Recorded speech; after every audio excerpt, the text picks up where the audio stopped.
YouTube with the Dallas Mavericks losing 107-89 in the first game of the NBA Finals in 2024. Former Boston Celtics player Kyrie Irving and second best player on the Mavericks, one of the key players in this series, coming out of a bad loss and a bad performance on his part, decides to say in his pregame interview, obviously there's some hostility there from his time with the Celtics and how that whole situation played out and stuff like that. But, there were rain and boos in Boston, and that's to be expected, right? But Kyrie Irving comes out in his post-game press conference or whatever you want to call it and says, and I quote, "I thought it was going to be a little louder in there. The media has taken this and ran with it, and I'm probably going to do the same today." And you might say, "Dehave, you're blowing this out of proportion." It's one quote from an 11-minute interview. Basketball is bigger than quotes, and people are bigger than quotes, and I totally understand that, and I agree with that. A lot of times these quotes can be taken out of context and made to be a bigger deal than they are, give the media something to talk about every day. I totally agree with that, right? One quote doesn't define a person or who they are or what they're feeling even in the moment. People can say things. All that being said, man, I have one message for Kyrie Irving and the Mavs in general, and that is, don't poke the bear. Like I said, this could be interpreted as me blowing this out of proportion and stuff like that, but if I'm a Boston Celtics player and I just absolutely destroyed the Mavericks and played as well as I possibly could have, my fans were getting into it, I was getting into it, we absolutely destroyed the competition in game one of the finals, I'm feeling pretty good about that, right? And maybe after a win like that, you be a little bit more overconfident in the next game, and you get hit in the mouth a little bit coming out in that game. You certainly do not want to give the enemy any extra motivation if you are the Dallas Mavericks, and I do believe if I'm a Boston Celtics player, Kyrie Irving just did that for me, right? These were loud boos coming down, right? So, Kyrie Irving taking a little bit of a jab at the Boston fans and, saying basically like while he's smiling, I thought it was gonna be louder in here, like it didn't affect me, right? He's used to that in his career, right? And while that's true, and I think at a certain level for a player of Kyrie Irving's caliber, a first ballot Hall of Fame player, no question about it, guy is one of the best guards of our generation, one of the most talented players ever. I don't think at that level, boos really start to affect you as much as they would as a rookie or a younger player who's never experienced something like that. Kyrie Irving's dealt with plenty of boos, let me tell you, right? So I'm sure it doesn't get to him on that level. It probably does motivate him more than anything else, right? It's not going to affect his play in a moment like this, right? After all they've worked for this season. But the thing is, I am all for trash talking. I am all for riling up fans. I'm one of them, right? I'm one of the fans. That's the beauty of sports, right? That's the beauty of competition. We all love our teams. When players say stuff like that, it gets us going. It's great for the sport, right? Totally with it. Trash talking is part of the sport, part of what makes,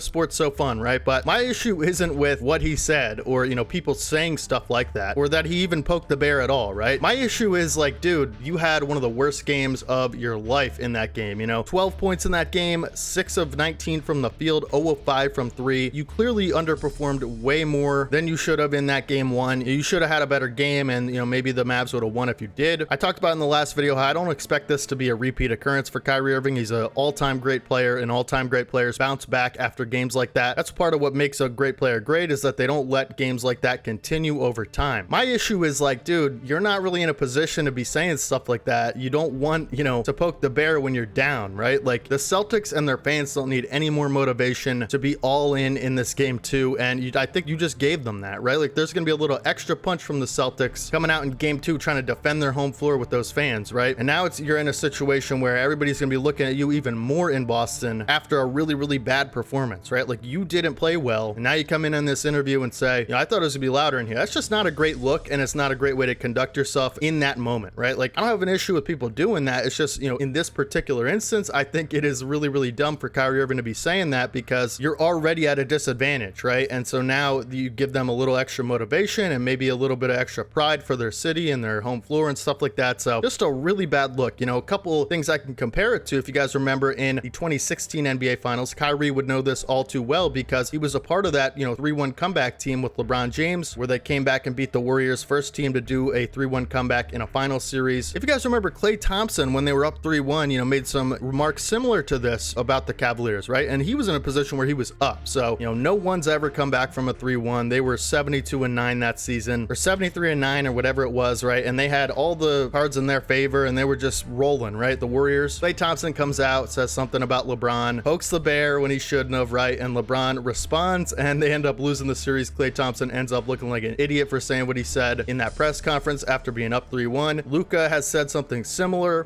Everybody's tough when they're up, right? And that's the quote he had about the Phoenix Suns series when I believe they were down 2-1 in 2022, I want to say. And Devin Booker was talking trash. Luka said, everybody's tough when they're up, right? In this situation, it's a little different because they're down. Kyrie Irving's down, and not only did his his team lose, he played so bad. I mean, this was not the Kyrie Irving we were expecting, and not the Kyrie Irving the Mavs can expect if they want to win any games at this level. If Kyrie had played well and they just lost, right, I think it's a little bit different, right? But he played really, really poorly, and he directly contributed to the Mavs playing poorly and the Mavs losing that game. Again, I'm not saying players can't have bad games. I'm not, trying to vilify Kyrie Irving. I think he's totally in his right to speak his mind and say what he wants to say, but he has to deal with the consequences. I know he knows that. He's a grown man, right? My issue is if you come out and you lose game 2 and the fans are even louder and you play like you did last time, it's going to be some real issues with the Mavs, because how can you have a guy in your locker room that's directly making it more difficult and louder in the opposing arena for you if you're just one of his teammates, right? So that I would be kind of feeling a certain way about that. But Kyrie, like I said, he can say what he wants, and I'm sure he's going to come out in game 2 and put on a clinic with the handles and the shot making, right? There is no chance he scores 12 points or less in this next game. Let me tell you, Kyrie's going to bounce back. Great players always do, but they better win that game, man. And he better play a really, really good game, because otherwise it's going to make him look bad. It's going to make his teammates look bad, and just not going to be a great look, right? Another instance I can think of is just a couple years ago, another LeBron related incident. He seems to be finding himself in these more and more. People love taking, poking the bear, right? Taking shots at the guy on top, right? A couple years ago, Dylan Brooks,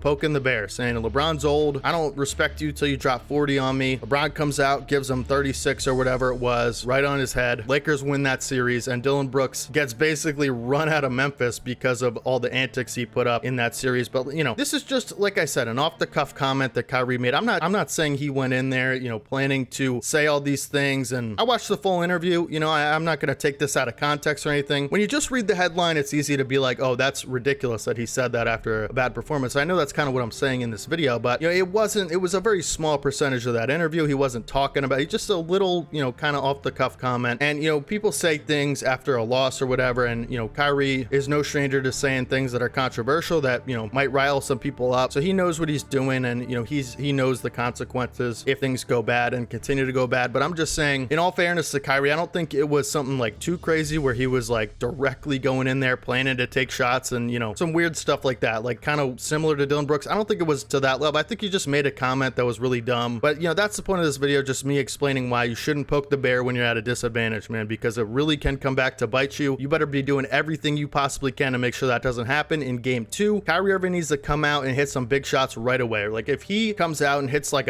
his first 3 shots, that'll be so hype, right? Like that's what we want to see. And listen, I'm not, I'm rooting for the Mavs. I'm a Sixers fan, right? I don't want the Celtics to win this series. I hope Kyrie comes out and drops 50 on them and they win by 30 on Boston's home floor. I'm not a Celtics fan. Like they're my least favorite team, and I hate that they're as good as they are, right? I'm a Sixers fan, so I'm rooting for the Mavs all the way. But I'm just saying, man, it's really, really pointless to be doing stuff like this when you're already at a talent gap, in my opinion, with the Celtics, right? Like they're just a better team, and it's going to take everything you guys have to even make this a really, really close series and win some games here and there, especially on Boston's home floor, man. And especially when they're so passionate and so intense and booing you already. You better be careful what you say and how you stoke the fires and poke the bear. Like I said, I know I keep saying that, but it's true. And I know there's going to be some people watching this that if you think that I'm blowing this out of proportion, you feel free to let me know down in the comments. I totally could be. All I'm saying is, if I'm a Boston Celtics fan, if I have tickets for game 2, I'm booing as loud as I possibly can at this guy every time he touches the basketball, because that's what these East Coast teams are like. I go to Sixers games and I'm the same way, right? This is the atmosphere that you're going to get on an East Coast team. It happens with the Knicks, Sixers, and Celtics. The fans are going to get into it, man. And now that you said something, the fans are very informed. They're going to a finals game, right? So they're already paying a lot of money to go into that arena. They're pretty big basketball fans, I would say. They're well informed of everything that's happened with Kyrie Irving with the Celtics and also what he just said. So they don't need any extra motivation, man. But let me know down in the comments section if you think, this was something stupid that Kyrie said and maybe could end up,